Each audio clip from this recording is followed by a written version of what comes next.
मेरे प्यारे छात्र, नवीं कक्षा की तृतीय भाषा हिंदी कक्षा में आप सबको स्वागत है। बच्चों, पिछली कक्षा में हम अध्ययन किए थे कि भीम और राक्षस नामक पाठ। भीम और राक्षस नामक पाठ में मानवता से दानवता पर जीत की जो कहना वर्णन किए हैं, यानी भीम के द्वारा राक्षस बकासुर का जो वध किए हैं, इसके विवरण हम पिछली कक्षा में अध्ययन किए हैं। आज की कक्षा में हम एक नया पाठ, एक आगे का पाठ, इसके बारे में चर्चा करने वाले हैं। एक लोक कथा के बारे में अध्ययन करने वाले हैं।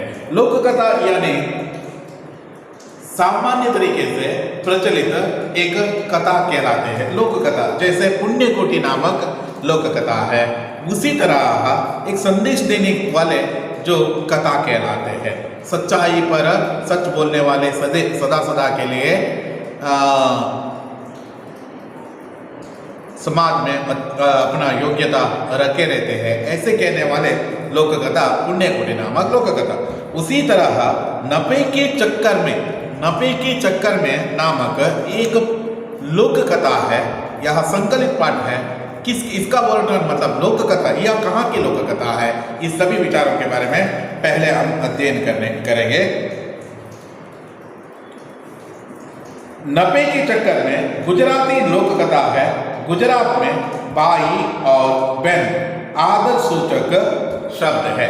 जैसे आदर सूचक हम कहते हैं ना, रवरु, ರಿಗೆ, ಅವರು ಯಾರಂದ್ರೆ ರಮೇಶ್ ರವರು ಇವತ್ತು ಮನೆಗೆ ಬಂದಿದ್ದರು, रमेश रವರು, यहाँ जो कहना गौरव सूचक शब्द है।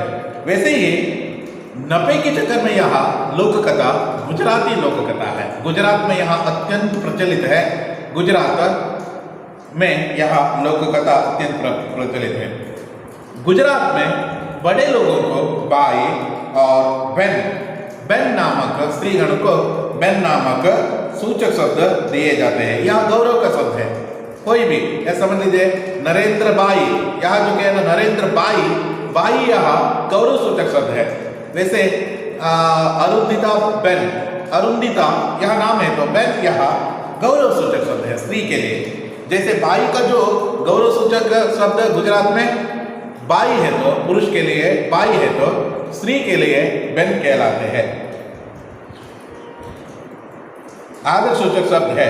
पुरुष नाम से साथ बाई, औरत नाम के साथ बहन शब्द प्रयोग होता है। मैंने कहा था अभी, पुरुष जो नाम के सामने बाई, और जैसे मैंने कहा था नरेंद्र बाई और अरुणिमा बहन, वैसे स्त्री के साथ स्त्री बहन शब्द का प्रयोग होता है। जैसे कन्नड़ में रवरे या यवरे, तेलुगु में गारू, हिंदी में जी शब्द का प्रयोग होता है। जैसे आपको मालूम है रवरे, रवरु, ऐसा रमेश रवरु, मुख्यस्थरु, ये ರೀತಿಯಾಗಿ तेलुगु में गारू होते हैं। गारू यहाँ गौरव सूचक शब्द है, और हिंदी में जी यहाँ गौरव सूचक शब्द है। आपको यहाँ याद रहना है।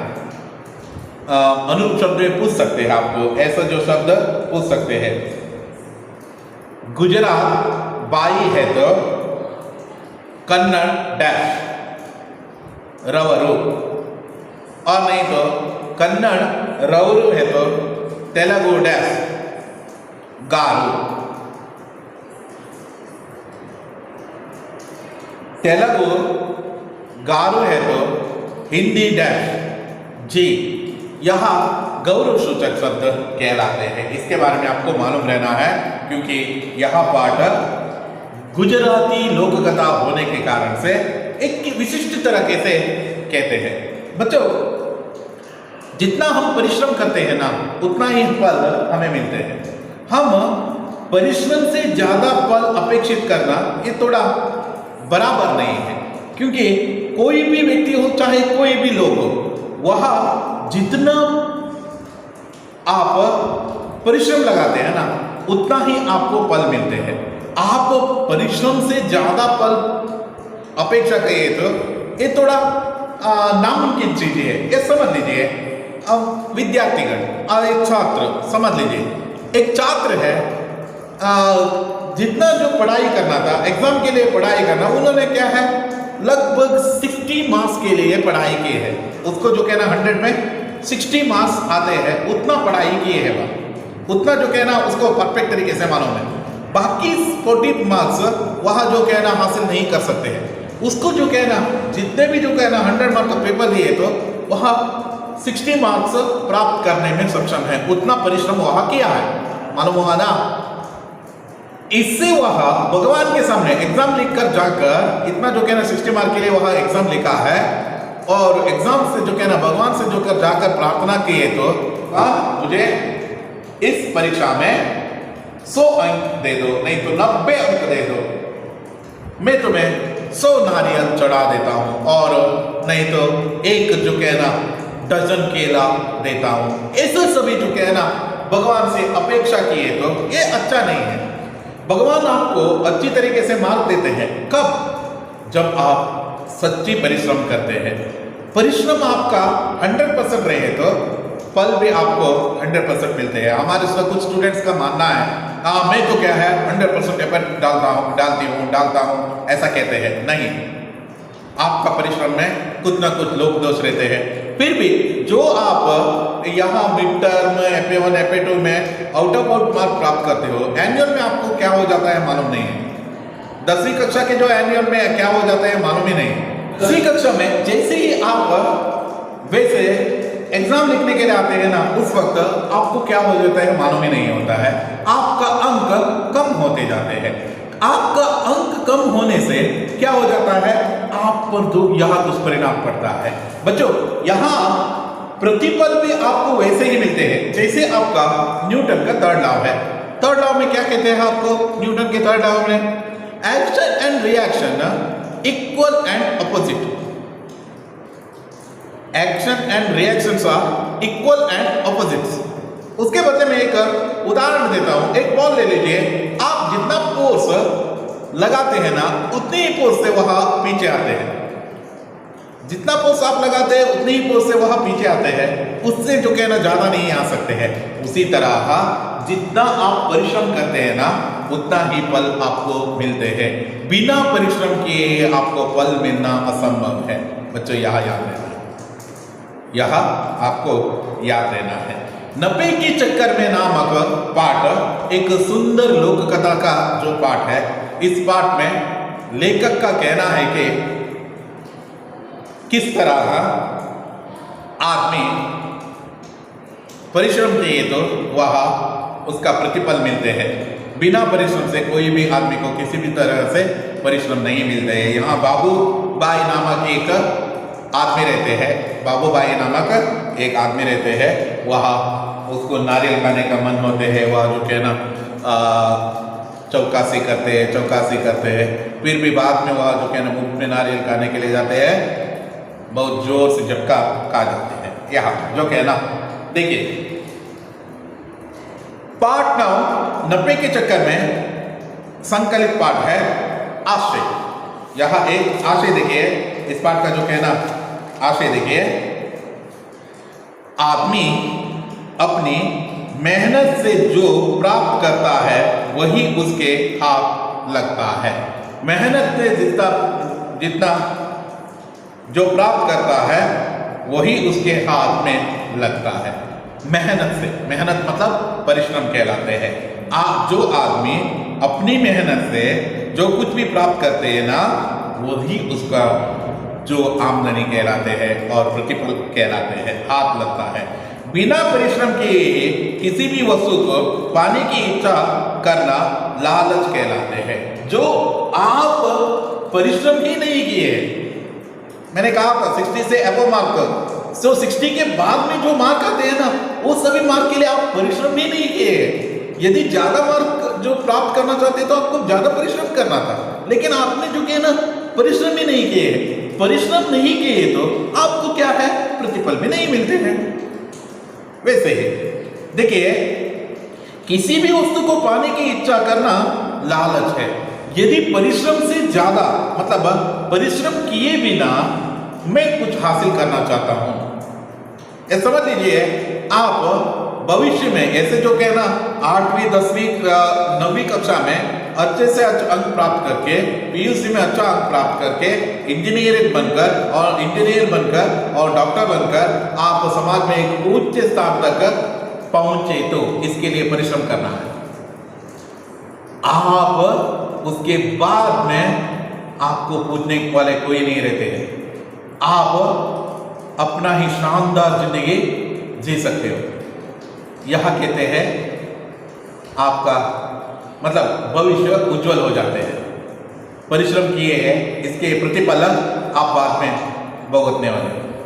यदि आप 8वीं 10वीं 9वीं 10वीं पीयूसी और इंजीनियरिंग और जो कहना डॉक्टरेटिंग करते वक्त आप यह आलस्य किए तो, परिश्रम नहीं किए तो आप भविष्य में आपको बहुत कष्ट उठाना पड़ता है। यही है, बिना परिश्रम किए किसी वस्तु को पाने की इच्छा करना, यह लालच कहलाते हैं। लालच आसे बोलो तो करना। इस कहानी में नपे के चक्कर में पड़े एक व्यक्ति की दशा का वर्णन अत्यंत मनोविनोद रूप से वर्णित किए हैं। इस कथा में किस तरह जो कहने एक व्यक्ति नपे के चक्कर में पड़े हैं और बिना परिश्रम किए ही अपना जो कह रहा सब कुछ हासिल करने के जो मन करते हैं, यह लालच कहलाते हैं। किस तरह वह यहाँ देखेंगे। एक दिन बाबूबाई को नारियल खाने का मन आया। गुजरात में मैंने कहा था बाबूबाई, बाई मतलब यह गौरव सूचक शब्द है।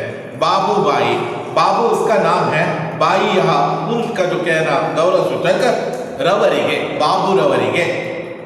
वैसे एक दिन बाबूबाई को नारियल खाने का मन आया। नारियल खाने का, टेंडर कोकोनट खाने का जो मन आया, नारियल खाने का जो मन आया। एलेनीरो ठेटर, आपको यह भी कहना मैं भूल गया। नपे के चक्कर मतलब क्या है? नपे के चक्कर आपको मालूम है, घूमना, लाभ के पीछे घूमना। इसका मतलब क्या है यह देखेंगे, ये समझ लीजिए। आप किसी भी वस्तु का वैल्यू नहीं समझते हो, यदि वह थोड़े कम पैसे में मिलते हैं तो बहुत ज़्यादा लेके जाते हैं, लेकिन आप उसमें कोई भी आदमी मुफ्त में आपको देने के लिए रेडी नहीं रहते हैं, उसमें कुछ न कुछ तो दोष रहते हैं। आपको यह जो कहना मुफ्त में और नहीं तो बिना कुछ परिश्रम किए आपको यूं ही नहीं मिलते हैं। लाभ के पीछे नहीं भागना चाहिए। लाभ के पीछे जो कहना कोई भी भागे तो अब वह जो कहना अंत में नष्ट ही जो कहना अनुभव करने वाले हैं, नष्ट ही उनके जीवन में होने वाले हैं। देखिए, एक दिन बाबूबाई को नारियल खाने का मन हुआ। एक दिन बाबूबाई को नारियल खाने का जो बहुत मन आया, बहुत बड़ा जो कहना उसके मन में यह भावना जागृत हुआ। उसके बारे में सोचते ही बाबूबाई ने अपने होठों को चटकारा। जैसे ही नारियल जो कहना बहुत स्वादिष्ट रहते हैं। आप जो कहना वीक में एक बार तो एक नारियल तो पीना ही है। नारियल यह सेहत के लिए बहुत अच्छा है, आरोग्य के लिए यह बहुत जो कहना दिव्य औषध माना जाता है, अमृत जैसा है नारियल। यह बाबूबाई को नारियल खाने का जो मन आया, एक दिन जैसे ही नारियल के बारे में सोचते हैं, वह अपने होठों को चटकारा। जैसे पिकल, अचार कहते हैं ना, पिकल्स जो नाम सुने तो वैसे जो कहना मुंह में पानी आ जाते हैं ना, वैसे ही यहाँ होठों को चटकारा, वैसे कहते हैं। वाह, क्या मीठा मीठा सा स्वाद होगा। यहां से ही वह खूब महसूस करने लगे। वाह, क्या मीठा मीठा सा स्वाद होगा ऐसा। लेकिन एक छोटी सी समस्या थी, उसके लिए एक छोटी सी समस्या थी।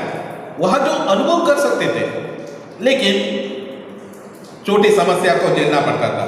लेकिन एक छोटी सी समस्या थी, घर में तो एक भी नारियल नहीं था। घर में एक भी नारियल उसको नहीं मिला। एक भी टेंडर कोकोनट एळनीरू कुड़ीलिಕ್ಕೆ ಅವರಿಗೆ ಸಿಗಲೇ ಇಲ್ಲ। आपको मालूम रहना है यहाँ समस्या क्या थी। समस्या यह था कि घर में एक भी नारियल नहीं था। नारियल खाने का मन आया और लेकिन घर में नारियल नहीं है। ओह, अब मुझे बाजार जाना पड़ेगा, क्या करें, घर में तो नारियल नहीं है, इसलिए मुझे तो बाजार ही जाना पड़ता है। मुझे तो बाजार ही जाना पड़ा है, पैसे भी खर्च करने पड़ेंगे। ये कंजूस आदमी है, बाबू भाई है ना, बहुत कंजूस आदमी है। कंजूस कहते हैं तो मालूम है ना आपको, किस तरह जो कह रहा पैसा खर्च करने में जो पीछे रहते हैं, वैसा जो आदमी है। ओहो, यहाँ मुझे तो बाजार भी जाना पड़ेगा और पैसों का खर्च भी होगा। जूते पहनकर चढ़ी उठाकर बाबू भाई निकल पड़े। जूते पहना, चप्पल पहना और चढ़ी बिछाकर वह बाबू भाई बाजार क्यों गया था, आपको यह याद रहना है। बाबू भाई नारियल खाने की इच्छा से बाजार गया था। क्यों? उसके घर में एक भी नारियल नहीं था, इसलिए वह बाजार में से नारियल बीकर आने के लिए वहां गया।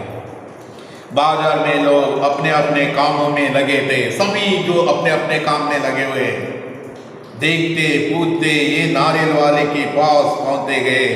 देखते हैं यहाँ नारियल है, इनका मकसद नारियल पीने का है, उतना ही नारियल खाने।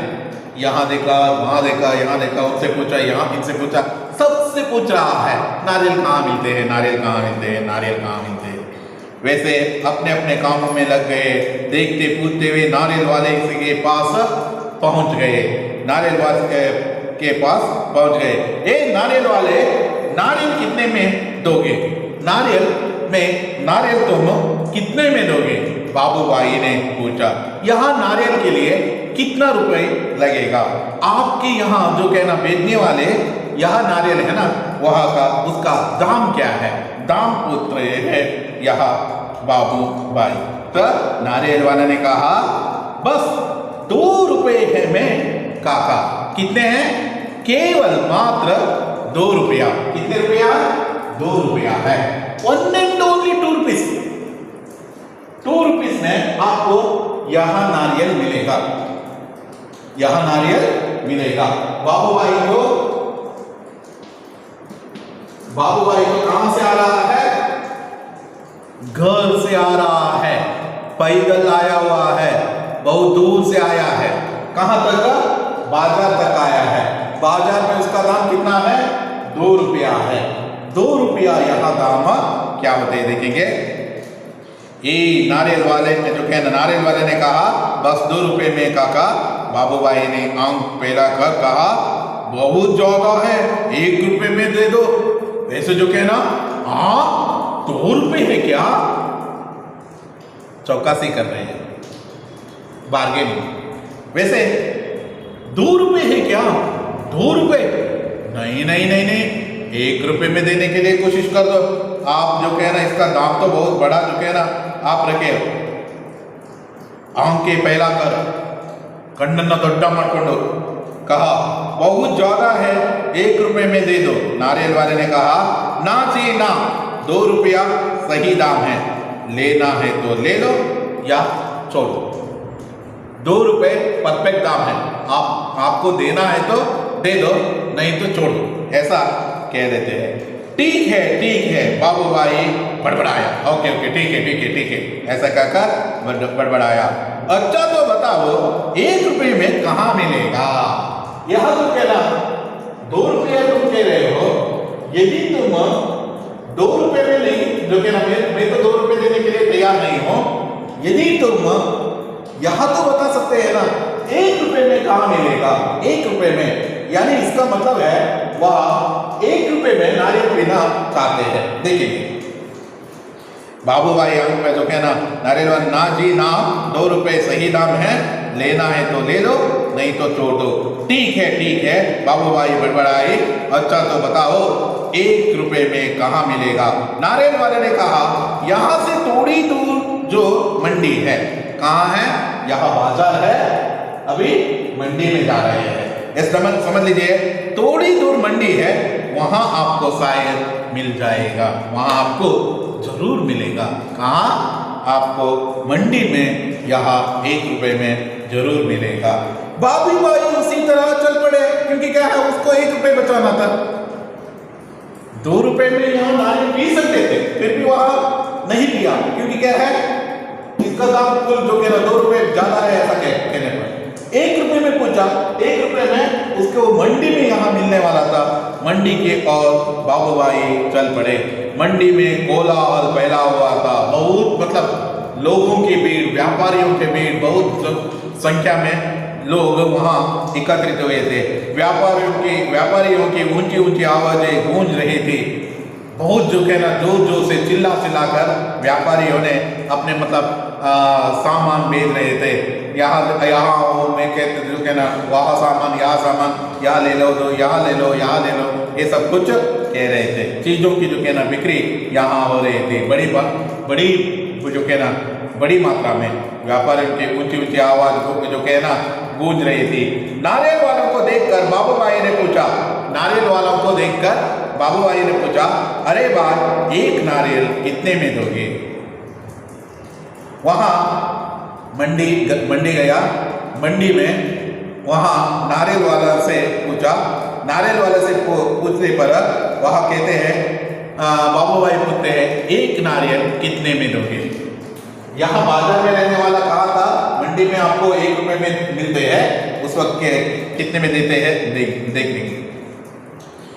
सिर्फ 1 रुपए के एक आपका, केवल 1 रुपए का है, मात्र 1 रुपए का है, केवल 2 जो कह रहा 1 रुपए का है। नारियल वाला ने जवाब दिया, ಎಷ್ಟು 2 रुपए इದ್ದು बाजार 1 रुपए मंडिಯಲ್ಲಿ, ओके, सिर्फ 1 रुपए का है। जवाब दिया, जो चाहो ले लो जल्दी, ಬೇಗ ತೆಗೆದುಕೊಳ್ಳಿ, ಯಾಕೆಂದ್ರೆ ಬಾಕಿದವರು ಸಹಿತ ವ್ಯಾಪಾರ ಮಾಡಲಿಕ್ಕೆ ಬಂದಿದ್ದಾರೆ। सो आपको जो चाहिए वहां ले लो, लेकिन केवल कितना है, केवल 1 रुपया है। बाबू भाई ने कहा यह क्या है, मैं इतने दूर से आया हूं, तुम पूरा 1 रुपये मांग रहे हो, 50 पैसे काफी है। यह क्या है, तुम कह रहा मैं इतने दूर से आया हूं, घर से बाजार से यहां तक आया हूं, इतने दूर से आया हूं, तुम कहते हो 1 रुपया। नहीं, मैं 1 रुपये नहीं दूंगा, और 50 पैसे में दे दो, 50 पैसे में, 50 पैसे में तुम मुझे 1 नारियल दे दो, 50 पैसे, 50 पैसे में मुझे नारियल दे दो। यहाँ कहते हैं ऐसा क्या, 50 पैसे काफी है, मैं इस नारियल को ले लेता हूँ, ऐसा कहकर और तू यहाँ लो, पकड़ो 50 पैसे, ऐसा कहकर 50 पैसे उसके हाथ में रखकर यहाँ नारियल उठाने वाला ही था, जो के ना हाथ में ले लिया। नारियल वाले ने झट बाबू भाई के हाथ से नारियल को छीन लिया, ठक से, जैसे ही वहां उठा लिया था उसको अपने और छीन लिया, और छीन कर क्या कहते हैं देखिए, छीन लिया और बोला माफ करो काका, 1 रुपया या फिर कुछ नहीं है, देना है तो 1 रुपया दे दो, नहीं तो कुछ नहीं। आप मुझसे पूछताछ नहीं करना है, चौकसी ही नहीं करना है, ऐसा कह रहे हैं। बाबू भाई का निराशा चेहरा देखकर बोला बंदरगाह पर चले जाओ, हो सकता है वहां तुम्हें 50 पैसे में मिल जाए। यदि तुम बाजार से मंडी आए, मंडी में क्या कहते हैं, तुम बंदरगाह चल जाओ, बंदरगाह में आपको शायद 50 पैसे में मिल जाते हैं। यहाँ जो नारियल है ना 50 पैसे में मिल जाते हैं। आपको शायद आश्चर्य होगा, सर आज तो 40 रुपया है 1 नारियल के लिए, आप कहते हो 2 पैसे। उस जमाने का जो समय है, बहुत पुराने जमाने का जो समय से यहाँ जो कहना लोक कथा प्रचलित था। उस समय का जो कथा होने के कारण से यहाँ 2 रुपये ही लिया है। बंदरगाह चले जाओ, पोर्ट बंदर ಅಂತ ಹೇಳ್ತಾರೆ ನೋಡಿ, वैसे वहाँ चले जाओ, हो सकता है वहाँ तुम्हें 50 पैसे में मिल जाएगा। बाबू भाई अपने चड़ी से टेका लगाकर सोचने लगा, आखिर 50 पैसे तो पूरे 50 पैसे है, वैसे ही मेरी टांगों में अभी भी दम है। यहाँ तो क्या है ना, 2 रुपये बचाने 1 रुपये बचाने के लिए मंडी आया, 1 रुपये से 50 रुपये बचाने के लिए 50 पैसे बचाने के लिए शायद यहाँ बंदरगाह जाने वाला है। वहाँ सोचते हैं आखिर 50 पैसे तो पूरे 50 पैसे ही है, 50 पैसे तो 50 पैसे नहीं उड़ता, 50 पैसे नहीं उड़ता, वैसे तो मेरे टांगों में तो बहुत दम है, मैं तो वहाँ तक जा सकता हूँ। ऐसा सोचकर वह अपने जो कहना अपने आप वहाँ के लिए रवाना हो गया। पैरों को घसीटते हुए बाबूभाई चलने लगे। छड़ी यहाँ छड़ी का मतलब है सीधी पतली लकड़ी या लाठी कहलाते हैं। स्टिक ಅಂತ ಹೇಳ್ತಾರೆ ನೋಡಿ, आ ರೀತಿ वॉकिंग स्टिक ಅಂತ ಹೇಳ್ತಾರೆ ನೋಡಿ, आ ರೀತಿ। समुद्र तट का जहाँ मतलब बंदरगाह मतलब समुद्र तट का जहाँ जहाज रुकते हैं, ठहरते हैं।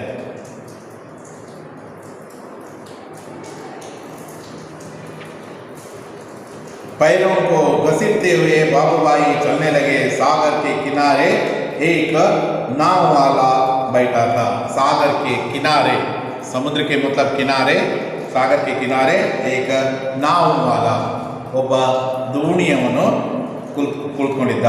उसके सामने 2-4 नारियल पड़े थे। इसके सामने तो 2-4 नारियल पड़े थे। अरे भाई, एक नारियल कितने में दोगे? एक नारियल कितने में दोगे? जो उसका 50 पैसे में चाहता था ना, उसी को जो क्या ना दाम में शायद वहाँ मिल सकते हैं। देखेंगे, नाव वाले से पूछा, इसके सामने 2-4 नारियल पड़े हैं, अरे भाई एक नारियल कितने में दोगे? बाबूभाई ने पूछा और कहा, ये तो काफी अच्छे दिखते हैं। पूछा और कहा, काका यहाँ कोई पूछने वाले की बात है क्या?